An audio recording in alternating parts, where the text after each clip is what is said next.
बंसल जी, आज के समय में ये जितने भी श्रोता बैठे हैं और जितने बाहर बैठे हैं और जितने ऑनलाइन सुन रहे हैं अपने अपने घरों में बैठकर, मोबाइल पर, व्हाट्सएप पर, इंस्टाग्राम पर, फेसबुक पर, जितने भी सोशल मीडिया पे सुन रहे हैं, मैं एक एक श्रोताओं से, जितने टीवी पर सुन रहे हैं और जितने यहाँ सुन रहे हैं, मैं सबको खड़े होकर पूछ सकता हूँ कि आपने कहाँ तक पढ़ाई करी है।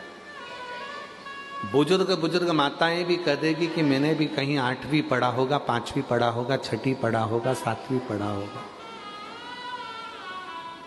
कोई कहेगा कि मैंने MBA करा होगा, कोई कहेगा मैंने ये पढ़ाई करी, कोई कहेगा मैंने ये पढ़ाई करी। आज के समय में हर व्यक्ति पढ़ा लिखा है, वो समझता है कि हमको अगर मंजिल तक पहुंचना है और आगे बढ़ना है तो हमें निंदा, बुराई, चुगली, इन सब से दूर हटना है और अपने लक्ष्य को पकड़ना है और आगे बढ़ना है। लक्ष्य अपना हो।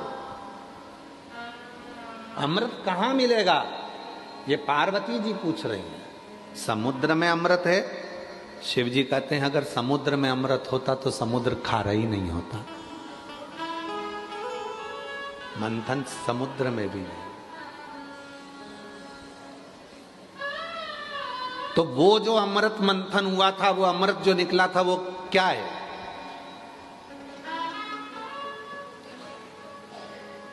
शिव जी ने कहा वो तो विचारों का मंथन है, और विचारों का जब मंथन होता है तो उसमें जो अमृत निकलता है वो जीवन को सुख देता है। आज हम एक बात इस व्यासपीठ से, काशी की भूमि से कहना चाहेंगे। प्रत्येक पति और पत्नी को अपने कमरे में आने के बाद मोबाइल को टेबल पे साइलेंट कर कर पटक देना चाहिए। पति कमरे में आया, पत्नी कमरे में आई, दोनों के मोबाइल साइलेंट कर कर एक कोने में पटक दो और अपने अपने विचारों का मंथन करो। पत्नी के पास बहुत सारी बातें हैं जो तुमसे कहना चाहती है, पर तुम ऐसे हो कि उसकी बातों को सुनना ही नहीं चाहते। पति कहते हैं ये निंदा करेगी, बुराई करेगी अपनी सास की, ससुर की, परिवार की। ठीक है, किससे कहेगी? वो अपना मन हल्का करने के लिए अपने पति से ही तो कहेगी। अगर पड़ोसी से कहना चालू कर देगी तो तुमको काली मिर्ची लग जाएगी। कहेगी तो पति से। किससे कहेगी? कहेगी तो पति से। अपने केवल मंथन समुद्र का नहीं हुआ, मंथन विचारों का हुआ। विचारों का मंथन। बच्चों को क्या कराना है, कहाँ पढ़ाना है, उनकी एजुकेशन कैसी होना चाहिए, आगे का क्या करना है इनका। पर हम मंथन करते हैं तो दूसरों का करते हैं। सास ने ऐसा बोल दिया, ससुर ने ऐसा बोल दिया, तुम्हारी बहन ने ऐसा बोल दिया, तुम्हारे भाई ने ऐसा बोल दिया। ये मंथन नहीं चाहिए। मंथन में अपने लिए सोचो,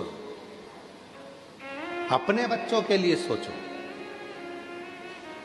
अपन कैसे खुश रह सकते हैं वो विचार करो। तुम सबसे ज्यादा बहू, किसी की भी अगर बहू होगी तो सबसे 33 कोटि देवी देवता में सबसे ज्यादा बहू माता पार्वती जी की थी। माता पार्वती।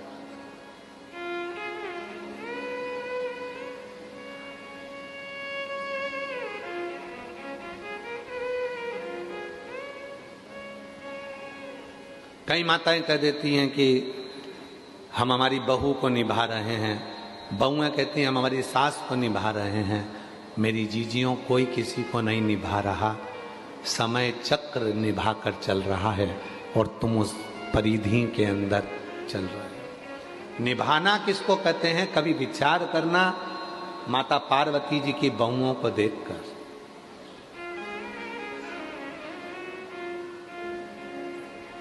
बहुओं को देख, एक माँ छठी रिद्धि सिद्धि, बहुओं का क्रम देखिएगा। 6 लड़कियां, जया, विषहरा, शामलीवारी, दौतली, देव, अशोक सुंदरी। दामाद, बच्चों के बच्चे शुभ और लाभ, उनके बच्चे अमोद और प्रमोद।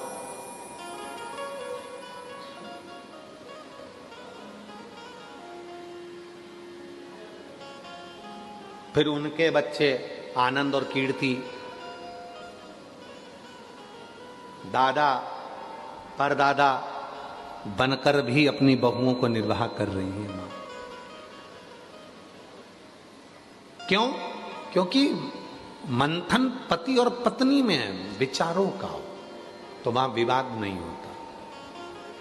आपके यहां विवाद किस बात का होता है? विवाद का कारण क्या है आपके यहां? विवाद का कारण यह है कि मंथन आप दूसरों का कर रहे हो। पापा ने ये बोल दिया, मम्मी ने ये बोल दिया, उसने ये बोल दिया, उसने वो बोल दिया। मंथन अपना करो ना। कल अपने को क्या करना है,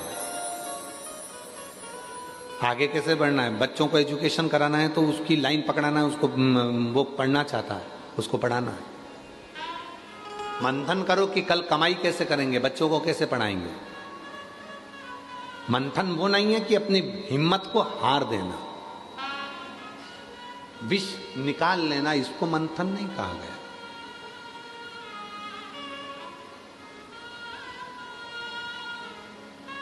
अभी कल एक न्यूज हमारा आशीष हमको दिखा रहा था कि एक बाप ने अपने बच्चे को ही बहते हुए नहर में, पानी में फेंक दिया।